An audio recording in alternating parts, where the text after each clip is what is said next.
Good morning. I remember my first job interview. It was for the role of assistant producer at the London studios of Channel 4. I went in prepared, overflowing with confidence, and gave them a 5-minute presentation with 10 reasons why I deserved the job.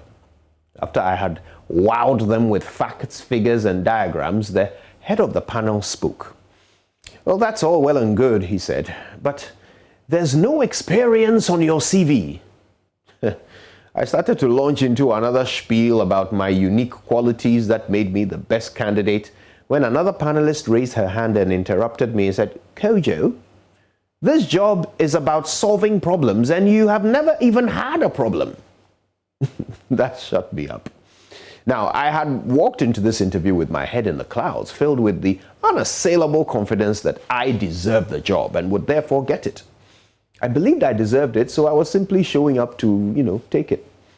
To be told that I hadn't the requisite experience stopped me in my tracks somewhat. But over time, I have come to realize that the job market is pretty much a perfect reflection of life. Before status comes experience. In church the other Sunday, the preacher reminded me of the story of Moses. After accidentally killing an Egyptian who was flogging a Hebrew, Moses became an outcast among his own Hebrew people. So he went off into the wilderness, where he dwelled for many years. Now, by the time he saw the burning bush and returned to Egypt to fulfill his destiny and free his people from Pharaoh, Moses was 80 years old and had acquired decades of valuable desert survival experience. No wonder he was able to lead his people through the wilderness to the promised land. My dear friends, many of us are in the wilderness right now. Our lives are one massive, never-ending problem. We are struggling despite our best efforts. And everyone tells us that our breakthrough is round the corner. But let's be honest, we need that breakthrough right now, this week, this month, by the end of this year, because we have suffered and because we deserve it, right? We look to God for a miracle to take us out of our life of hardship and bring us to a place of prosperity. Every morning we wake up and we start our day with a prayer. Then we open our eyes and our debts are still there, our bills, our nagging wife, our lazy husband, our hungry children, our faulty car, our stressful job, our abusive boss, our vindictive colleagues. We pray and pray and pray, but the life we seek to escape from is right there waiting when we open our eyes. So we start to wonder whether God will ever answer our prayers. But what we don't realize is that the stress of our present situation is actually the first part of the answer to our prayers. Before you are recruited for success, you need a strong CV of problem-solving experience. And you can't have that without ever having problems. We want our lives to change because we deserve it, but our lives will only change when we are prepared for it. The beauty of it is that there's no set formula to how soon your CV will be complete. You don't know on which date you will finally be prepared. Moses came into his destiny after he turned 80.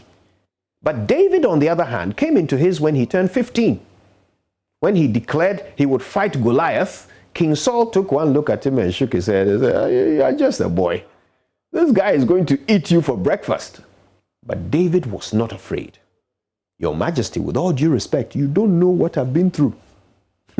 I've been tending to my father's sheep alone in the wilderness for years. I've fought lions and bears and killed them with a single stone.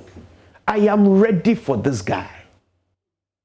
Sometimes I think of some of the hardships our nation has gone through, from the independence struggle to the various coups and curfews and the famine of '93 to the more recent doomsday and COVID-19. And I cannot help but wonder whether all of these have not come our way to teach us resilience. The question, however, is did we learn? I guess we're all about to find out. My dear friends, the problem you're facing today is part of the answer to your prayers.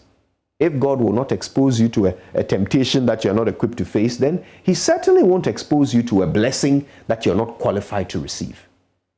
Before status comes experience. Before success comes problems. Before reward comes toil. Before the promised land comes the wilderness. My name is Kojo Yankson, and I'm thankful for my problems because they herald my blessings. Good morning, Ghana.